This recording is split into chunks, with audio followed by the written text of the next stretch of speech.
Assalamualaikum warahmatullahi wabarakatuh. Sahabat yang dirahmati Allah, semoga kita dalam lindungan Allah, amin ya robbal alamin. Sesudah selesainya pemilihan pada tahun 1955, Kiai Haji Idham Khalid dan Audit berdebat masalah PKI dan orang tak berpartai. Sebelum menonton, jika suka dengan sejarah ini jangan lupa subscribe dan bunyikan loncengnya biar tidak ketinggalan kisah-kisah Islam dari Kod Channel. Menjelang pemilihan umum tahun 1955, Partai Komunis Indonesia (PKI) buat ontran-ontran. Partai berlambang palu arit ini meletakkan kalimat PKI dan orang tak berpartai di bawah logo resminya. Kalimat propaganda tersebut dinilai sebagai upaya mengelabuhi mata rakyat. Partai Nahdlatul Ulama sebagai salah satu peserta pemilu mengajukan protes keras hingga akhirnya Menteri Dalam Negeri, Sunaryo, menggelar pertemuan dengan melibatkan 4 pihak Kementerian Dalam Negeri, KPU, PKI, dan NU.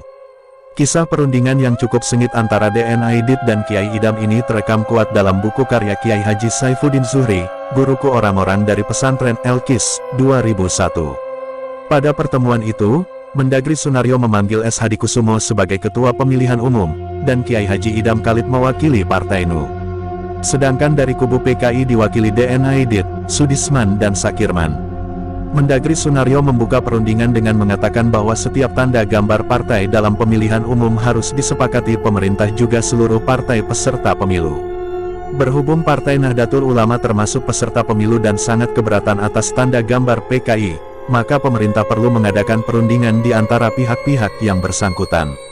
Kesempatan pertama diberikan kepada penggugat, yakni Kiai Idham Khalid yang mewakili Partai NU. Menurut pengetahuan Nahdlatul Ulama bahwa tanda gambar atau simbol PKI selama ini cuma palu arit. Dengan menambahkan kalimat PKI dan orang tak berpartai, dipandang bahwa PKI hendak menjadikan begitu saja semua orang yang tak berpartai ke dalam golongannya tanpa diminta persetujuan mereka. Ini merupakan usaha mengelabuhi mata rakyat, katanya dengan nada tinggi. Mendengar istilah mengelabuhi mata rakyat, DN Aidit tidak terima dan mengajukan protes yang tak kalah kerasnya.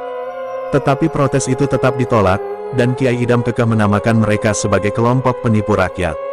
Sudisman yang sebelumnya diam berusaha menenangkan dengan mengajukan pertanyaan, dari mana Anda bisa mengambil kesimpulan mengelabuhi rakyat?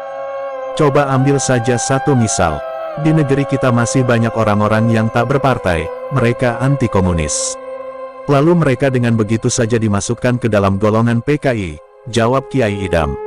Apakah ini bukan mengelabuhi mata rakyat?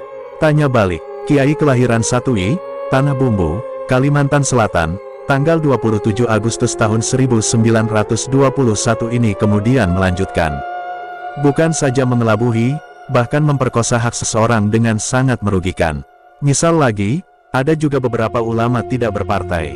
Mereka tidak menjadi anggota Nahdlatul Ulama, juga tidak masyumi, PSII maupun Perti. Lalu oleh PKI hendak dimasukkan ke dalam golongannya. Padahal mereka haram memilih PKI, mereka anti komunis dan anti PKI. Aidit tidak tinggal diam. Lelaki bernama lengkap di Nusantara Aidit ini menjelaskan bahwa PKI tidak bermaksud mengelabuhi mata rakyat. Tentang kepada partai mana seseorang akan memilih, itu tetap menjadi hak mereka. Ia dengan membubuhi kata-kata dalam gambar palu arit dengan kalimat, dan orang tak berpartai, itu saja sudah merupakan suatu propaganda untuk mengelabuhi mata rakyat, terang Kiai Idham.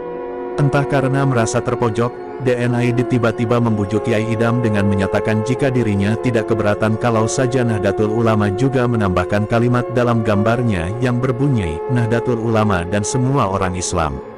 Tawaran diplomatis itu ditolak dengan tekle halus. Bagaimana saya harus melakukan sesuatu yang sangat berkeberatan orang lain melakukannya?